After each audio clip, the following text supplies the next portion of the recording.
Siguradong naranasan mo na ito, pagkatapos ng masarap na tanghalian, lalo na kung punong-puno ng kanin o pasta, bigla kang babagsakan ng matinding antok, yung tipong, hirap na hirap kang mag-focus sa trabaho o klase. Akala mo ba dahil lang sa kabusugan, may mas malalim na koneksyon ang kinakain mo sa iyong utak at konsentrasyon?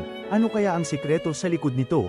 Ang susi ay nasa carbohydrates na madalas nating kainin. Kapag maraming carbohydrates ang pumapasok sa ating katawan, ang ating pancreas ay naglalabas ng maraming insulin. Ang insulin ay parang susi na nagbubukas sa mga selula para maipasok ang asukal. Pero, bukod sa pag-regulate ng asukal, ang insulin ay may mahalagang papel din sa paglilinis ng ibang amino acids mula sa dugo.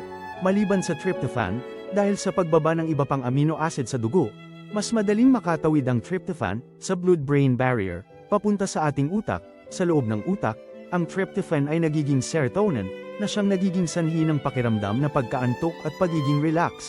Kaya, ang simple mong tanghalian na mayaman sa carbohydrates ay may direktang epekto sa kung gaano kakaantok. Ngayon, alam mo na kung bakit bigla kang inaantok pagkatapos ng kainan.